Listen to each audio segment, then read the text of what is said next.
ಪ್ರಜ್ವಲ್ ರೇವಣ್ಣ ಹಾಗೆ ರೇವಣ್ಣ ಅವರ ವಿರುದ್ಧ ಕೇಳೋಕೆ ಸಿಕ್ಕಿರೋ ಅತ್ಯಂತ ಗಂಭೀರ ಆರೋಪ. ಪಕ್ಷದ ಆಂತರಿಕ ವಲಯದಲ್ಲೂ ಕೂಡ ಇದ್ರ ಬಗ್ಗೆ ಚರ್ಚೆ ಆಗ್ತಲೇ ಇದೆ. ನಾವು ಗಮನಿಸಿದ್ವಿ, ನೇರವಾಗಿ ಪಕ್ಷದ ಕೆಲ ಶಾಸಕರು ನಾಯಕರೇನೆ ಮಾತನಾಡ್ಲಿಕ್ಕೆ ಶುರು ಮಾಡಿಬಿಟ್ಟಿದ್ರು. ನಿಮಗೆ 19 ಜನ ಶಾಸಕರು ಬೇಕಾ, ಫ್ಯಾಮಿಲಿ ಬೇಕಾ, ನಿರ್ಧಾರ ಮಾಡಿ. ಇಂಥ ಒಂದು ಗಂಭೀರವಾದ ಆರೋಪ ಕೇಳೋಕೆ ಸಿಕ್ಕಿದೆ ಅಂತಂದ್ರೆ ಪಕ್ಷದ ವತಿಯಿಂದ ಒಂದಷ್ಟು ಕ್ರಮವನ್ನ ಕೈಗೊಳ್ಳಲೇಬೇಕು.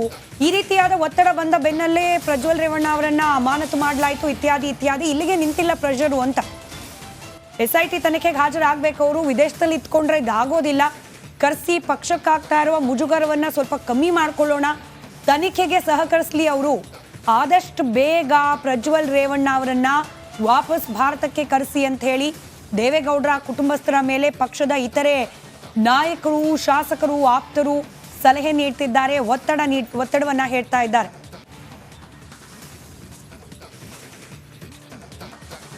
ನೋಡಿ, ಹಾಸನ ಸಂಸದರು ದೇಶ ಬಿಟ್ಟಿದ್ದೇ ತಡ ದಳಪತಿಗಳ ವಿರುದ್ಧ ವಿಪಕ್ಷದ ಕೈಗೆ ಅಸ್ತ್ರ ಸಿಕ್ಕಂತಾಗ್ಬಿಟ್ಟಿದೆ.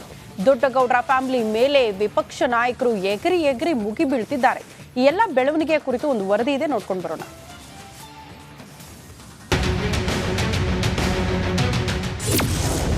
ವಿಪಕ್ಷಗಳ ಕೈಗೆ ಸಿಕ್ತು ದೊಡ್ಡ ಅಸ್ತ್ರ.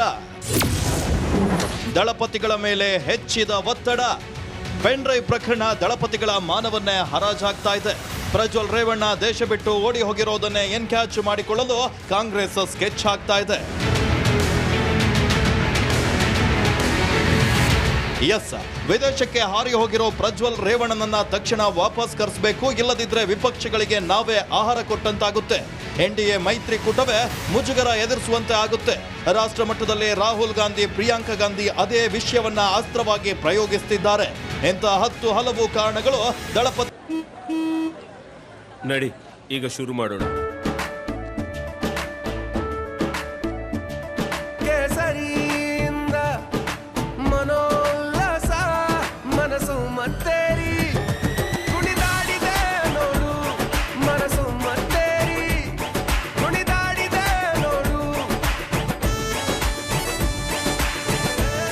ಕ್ಷಣವೂ ಆಚರಿಸಿ ಕೇಸರಿ ಹಬ್ಬ.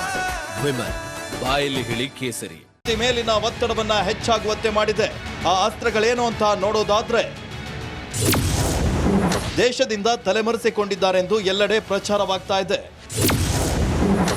ತಲೆಮರೆಸಿಕೊಳ್ಳಲು ಬೆಂಬಲ ನೀಡಿರುವ ಬಗ್ಗೆ ದೂಷಣೆ ಕೂಡ ಕೇಳಿ ಬರ್ತಾ ಇದೆ.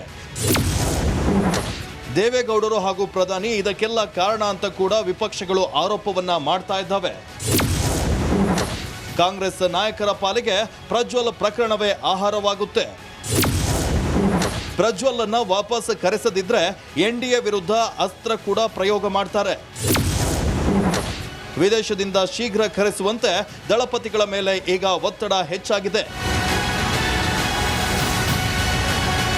ಇಂಥ ಕಾರಣಗಳೇ ದಳಪತಿಗಳ ಮೇಲೆ ಒತ್ತಡ ಹೆಚ್ಚಾಗುವಂತೆ ಮಾಡಿದೆ. ಇದನ್ನ ದೊಡ್ಡಗೌಡರ ಫ್ಯಾಮಿಲಿ ಹೇಗೆ ಎದುರಿಸುತ್ತೆ, ಸಮಸ್ಯೆಗಳನ್ನ ಹೇಗೆ ನಿಭಾಯಿಸುತ್ತೆ ಎಂಬುದನ್ನ ಕಾದ್ ನೋಡಬೇಕಿದೆ. Bureau report, republic Kannada.